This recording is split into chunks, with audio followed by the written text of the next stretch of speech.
Do you know there are actually something called a financial thermostat? And this is not like only financial thermostat. There's actually something else called social thermostat. So like some people actually plan and prepare.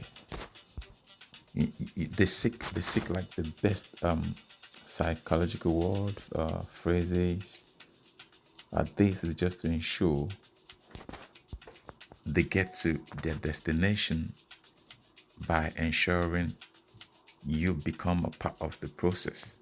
You know, they get to where they need to go while you carry them to that destination.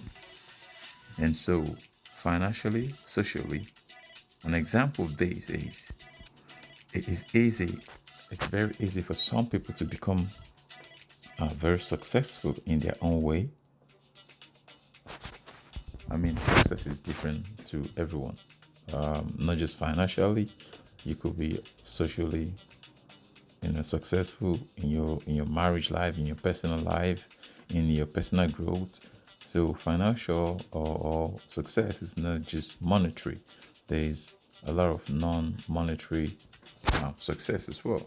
So however you define your your success, but in this time mainly we're talking mainly about economic economical success, financial success. So some people have a structure that would position you exactly in where you need to be to contribute to like their their greater success. So you become like a tool in a toolbox. And this starts out from desire. So you have a desire to be something, to accomplish something, and another person has a desire, like maybe a stronger desire, a stronger feeling for you to become part of their plan. The word desire from the dictionary is desire is a strong feeling of wanting to have something or wishing for something to happen. So these are desires. So if someone else's desire is stronger than yours, they're more likely to take precedence over yours. So in some sense, you become part of people's plan without actually knowing that that's what you are. You just part of a plan to execute a bigger project for someone else. But obviously you don't know this, because if you knew this, you wouldn't go along with it in the first place.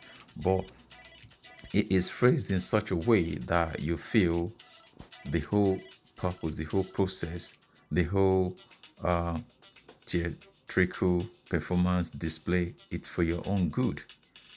You're made to believe this is for your own good. Why? Because you haven't taken the time to plan for your own life.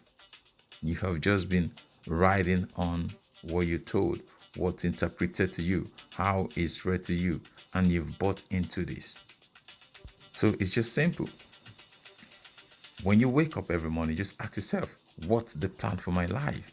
And once you can write down 2 or 3 steps, clear, defined plan in your life, just don't worry about it. You're already part of someone else's plan. That's how it works. You're already part of someone else's plan. In your company, in your workplace, in your religion center, if you don't have a plan set for yourself, you are part of another person's plan. And how do you know this? A quick the telltale example of this is, are you always being told what to do? In your workplace, are you always being told what to do? In your religious centers, are you always being told what to do? Is the scripture, is everything interpreted for you? Do you go by what someone says because they meant to be seen as a leader? Do you take time to interpret, research something, and take from it what you want, or do you accept whatever you're told? If your life is currently like this, you should just know immediately you are part of someone else's plan. Why? Because you don't have the power, the time to make decision for yourself, to be subjective, to be selective. You are just observing That's number one. You say, oh, this is not true. Can I just ask you, how many times have you taken the time or the steps to go truly beyond what you're told? Either from the Bible, either from the Quran, either from any teaching book, either even from your workplace. How many times have you taken the steps to try and understand things for yourself? Or how many times have you listened to what people say and then try and listen to another person's point of view? Not just one person. How many times have you tried to listen to the same teaching or the same preaching or even the same sermon or even the same symposium? How many times have you tried to listen to that same teaching from a different point of view and try and make an understanding, rather than just accepting what comes from one source? How many times have you taken the step to hear an opposing argument apart from that single view you listen to day in, day out? Like it said, there are many access into a market. There's many ways. There's no one single way. So you cannot take everything that comes from the mouth of one person to be the honest truth or to be the gospel. You have to listen to different teachings. You have to read books. You have to try and understand why is someone saying what they're saying and what's their view, where they stand. You cannot just accept. That's the difference between us human and animals. Your animals, they go by instinct. They just go by instinct. But we human, we've given the power of mind, the power to question, the power to, make decisions for ourselves. And once you've given up that power, then just understand you have become part of another person's desire, part of another person's plan. How many times have you taken the steps to plan your own timetable? Like what a list of what you're going to do for the day or for the week or for the month or for the year, or even just taking one step at a time. Like today, I've got 3 things on my list. This is number 1 and it must be completed before I move on to number 2. How many times have you done that in your life? Let me shock you. Do you know that wealthy people actually plan and write down for instance, how much they plan to give to a charity each day, how much they plan to spend on a project each day, the food, time to eat, time to exercise, time to study, time to sleep, even time to wake up. They put this all in planning, written down. Do you know that success expert John C. Maxwell plans his month 40 days in advance? He plans every 40 days in advance, so he knows what he's going to do 39 days from today in advance. Do you know that? Do you know that successful people actually plan how much if they go into church, they know how much they intend to give. If they go into a charity, whatever, they have everything planned. So they are never taken by surprise through some kind of external motivation or psychological push. No, they understand every process in their life, and that's what makes them successful. They plan ahead. They plan ahead. They respond to life. They never react to it. They respond to life. So because you don't plan, that's why any pressure is applied to you, any psychological button is pushed, you fall into it immediately. You become part of someone else's plan. You become part of their desire to utilize you as a tool. And not tool for any other thing, tool for their personal goal, their personal desire, their personal drive. If you don't plan for your destination, you jump into the river or the stream, the flow of the tide will take you to its own destination. It will take you to where it feels, it will take you to wherever it's going. You're just there for the ride. And many of us have just been along for the ride. We go along with the ride. And this is very evident. We can see it everywhere. Why most of us are dying of hunger, many other people are living life to the fullest. They're living life of a king while promising you heaven and earth. They say to you, keep doing what I've asked you to do, your time would come. Meanwhile, there are a lot of examples of the same people who's been doing the same thing they're promising you to do for years, but they've remained in the same position. But you have refused to look. You refuse to open your eye. You refuse to see what's written in plain sight. They say the writing is on the wall for only those who take the time to raise up their head and see, and for only those who can read. So they say him that can read and decide not to read is as good as him that could never read. Being able to do something and doing it is two different things. It's not about what you know, it's about what you do with what you know. And why would you remain in the same position and become part of someone else's plan without actually making a plan for yourself? Number one is you have been conditioned. You've been conditioned to think in a certain way.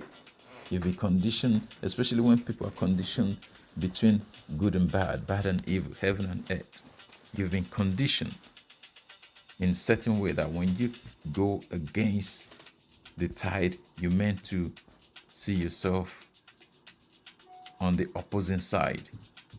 The power to think has been taken away from you.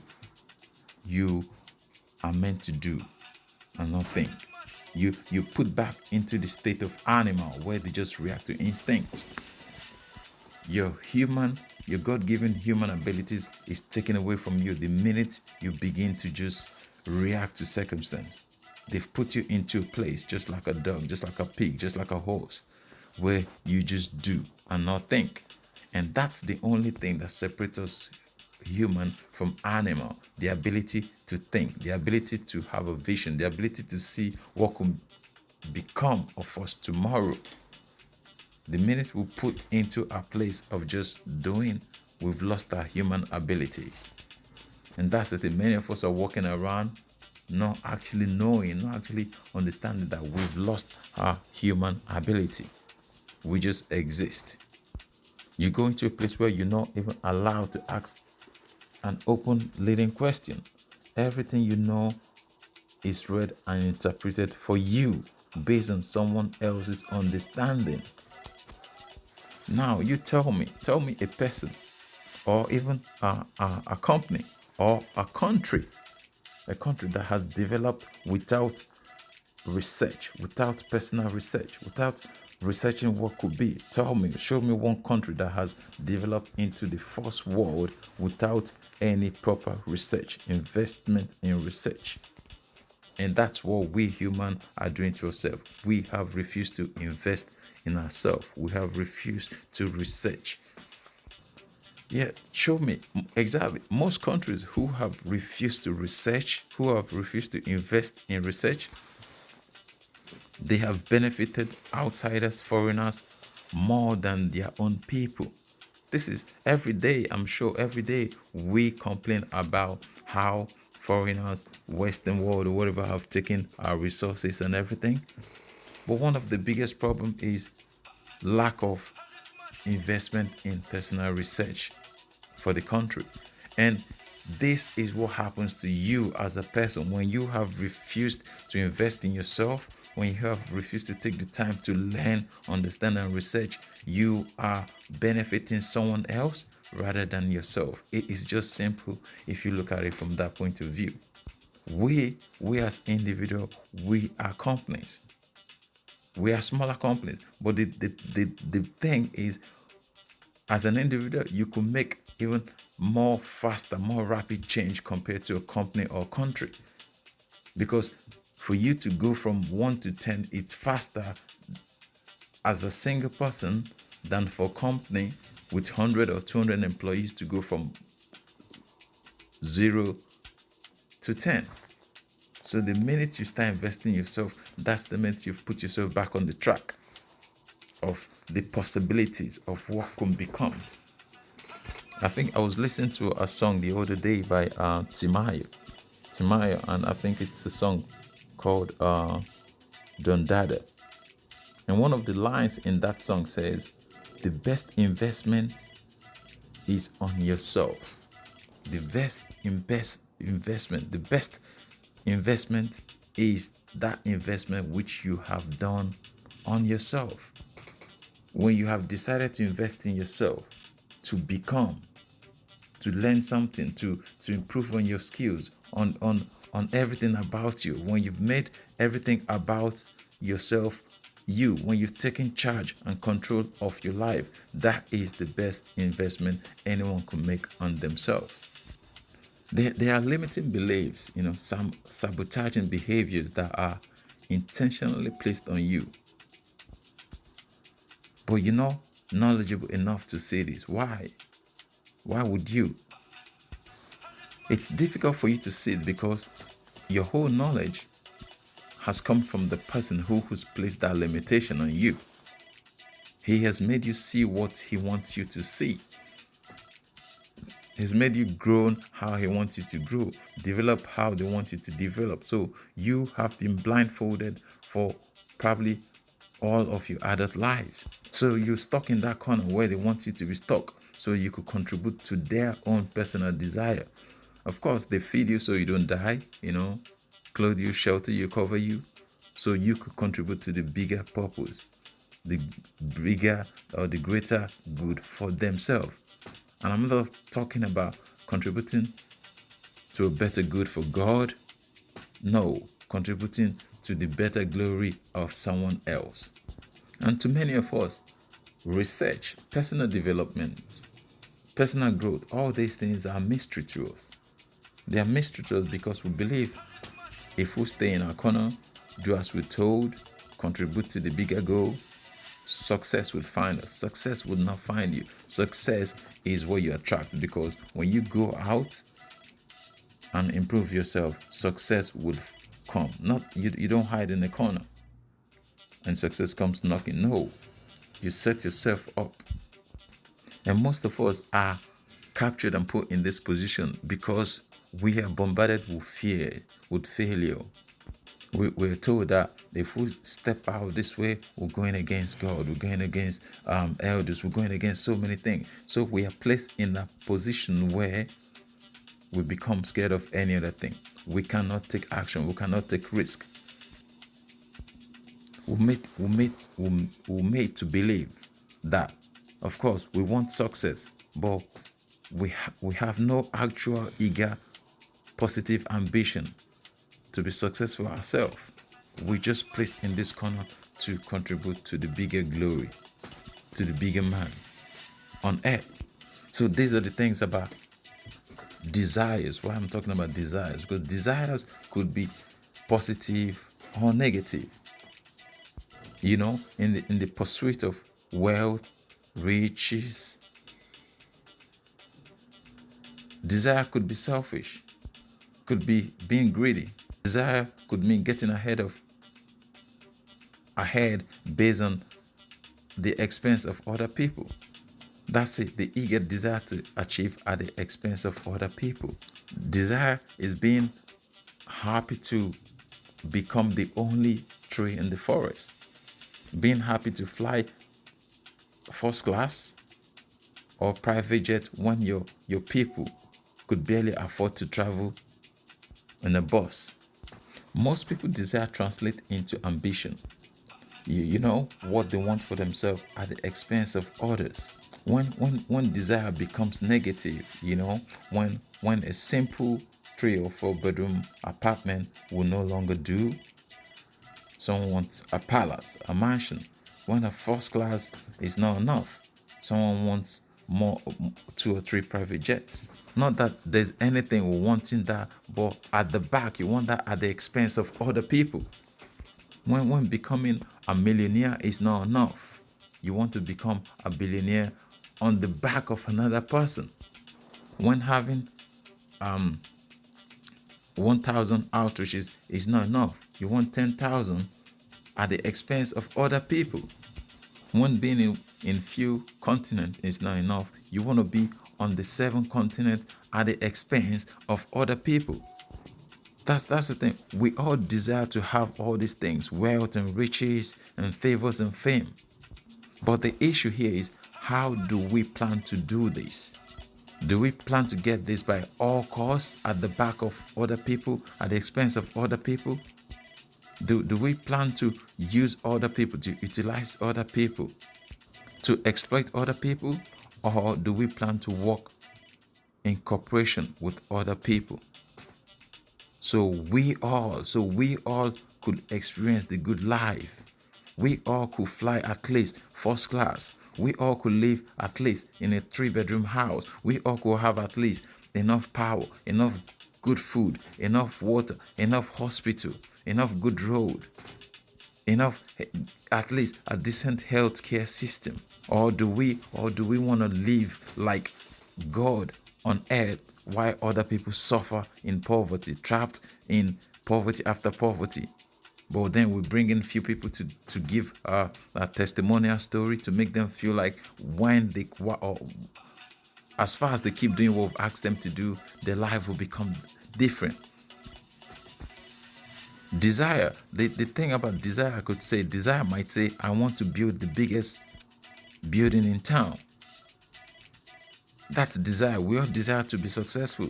But the destructive side of that same desire might say, I don't care how I make the money to build this building. Even if it means putting people in debt, asking people to go and borrow and come and give me, making people become more poor than they have ever been. I don't care. All I care about, I want this building and I want it now. That is desire, a negative desire. You could have a positive and a negative desire.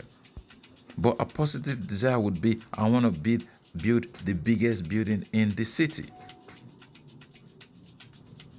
But I'm going to work with people, so gradually we can create jobs for people. We could give people skills in the marketplace so they could become something for a better tomorrow. By building up people, by giving people understanding, by giving people the ability to think for themselves. The thing you have to understand is, like, for every desire we have, sometimes we buy into other people's one, sometimes we have our own desire. But you're more likely to buy into someone else's plan if you have no plan of your own. And this is just the thing about desire, the thing about human, the sole purpose, of God giving us, or nature, or however you say it, of human having the ability to think, to be different than animal, is the ability to think. They said, you are what you think.